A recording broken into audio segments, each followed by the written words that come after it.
Hello, welcome to the Dollhouse. I am the doll, and today I am talking about letting men provide and how you might be getting in your own way of manifesting this for your life. I'm talking to the dolls who, I want to see succeed and who seek out this type of information. I've learned not to give free advice, and I would give free advice. I have a friend who wants to get married. She wants a family. She's very beautiful, highly successful, supremely fit and in shape, but chronically single. I have learned not to give her free advice because she doesn't appreciate it. Nobody ever does. I have other relatives who they never take the advice, so I don't give it. But if you're here and you want to understand best practices and how not to get in your own way, then let men provide, okay? And this is how you might be getting in your own way, by just saying no when men offer to do something for you. Even if it's as simple as opening the door, opening a can of peas, or doing anything. So I have this good girlfriend, and I'm about to tell y'all all her business. She is beautiful. She is always meeting guys. That's never a problem. But she cannot get past like the second or third date. And she met a guy today at the grocery store. He was quick to try to impress her by telling her, "Oh, I'm a sergeant. I'd like to buy you some flowers," he asked her. And she told him no. She said, "No, because I like potted plants. I like those more because they last longer."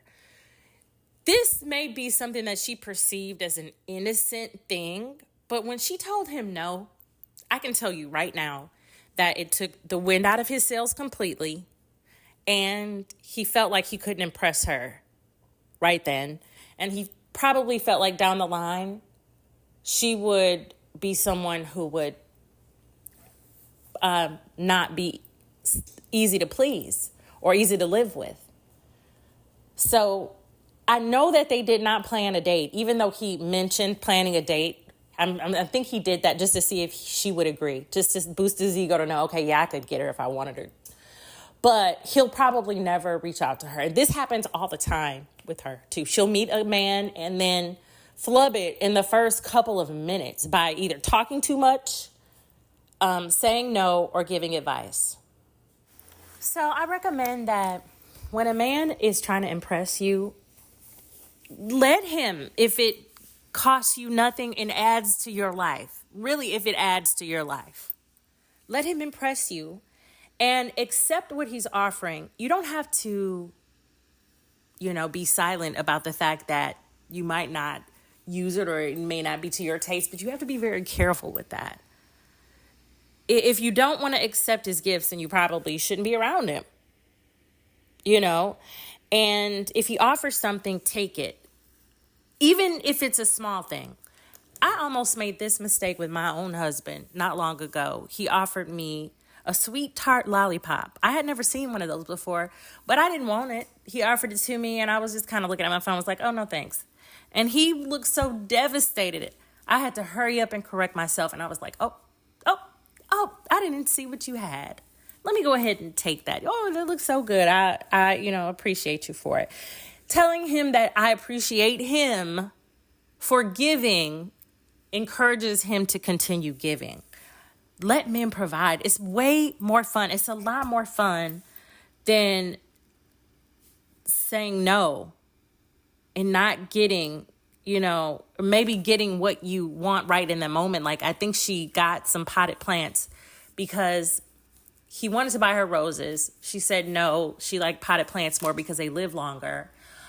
He gave her $50 to get the potted plants, but I know that she really actually wanted a date, not potted plants. So you have to be, very careful with demonstrations of slight disrespect with men because they pick up on disrespect much more closely than we do. It's like way more subtle in their world. The potential for the lines of respect to be crossed and rejecting a gift from a man that you really like can demonstrate to him that You don't like his taste. You don't really like him all that much. You aren't appreciative, and you might be annoying down the line. Another thing that she does that, will ruin her chances is give advice. Like I mentioned, I don't give her advice. I don't give my loved ones advice. They may have the desire for better relationships, but I don't say anything because they don't appreciate the advice. So no one appreciates free advice. I don't either. But she gives it out freely. She gives it out to me. She gives it out to other friends. She gives it out to men who are trying to impress her and date her. And it's hard when you knock down his attempt to impress you with some advice on something that he can improve because he's not good enough in a different area. It kind of takes the wind out of his sails. And he's like, oh, she doesn't think of me all that highly. And he might still be very, very attracted to you and will still want to sleep with you and will still act like, yeah, there's potential for us down the line. And he'll act like he enjoys all of the free advice that you're giving and you're going to build a life together based on your free advice.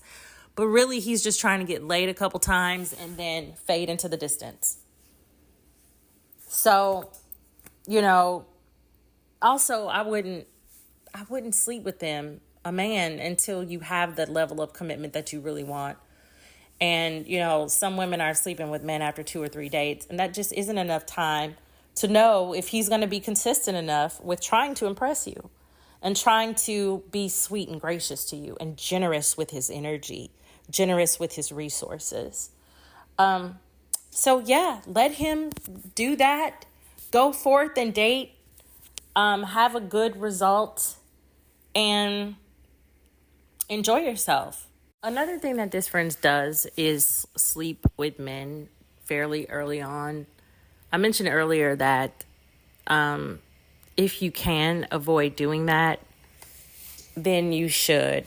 If you want a relationship, you want a commitment, I would recommend defining what that looks like with the other person, and if they're on the same page, and agreeing to the terms of the commitment you want before you decide to invest too much physically. You also need to know that he is reliable and someone who is worthy of having your time and who has a similar vision for life. That takes time to find out. 10 dates, that's better than 3. Even 10. 10 is kind of pushing it. If you don't already know like what kind of commitment you want after 10 dates, then this guy is probably not really wanting a commitment.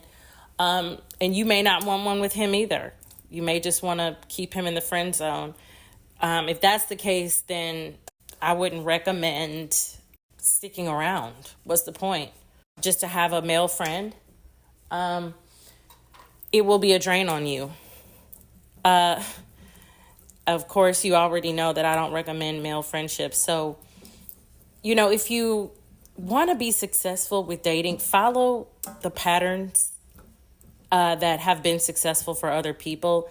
I didn't create these strategies, and I didn't create the idea of waiting to define the terms of your relationship before you sleep with someone. I didn't create that, but I did follow it. And it has helped me to feel good throughout every stage of the relationship that I'm currently in. So I hope that more people form relationships that are lifelong, because the next generations are going to need some examples of how to get it right. So we can really forge a new way for them to see how to balance the masculine and feminine in ways where we're both happy and satisfied, where you can raise children in a more secure environment. Now, there's no guarantee that marriage or having a supportive husband will always last, or that it is even going to occur. but it yields the best results. And when both parties are making their best effort, it can be successful more often than not. So I hope this is helpful and that it makes sense and that we talk again soon.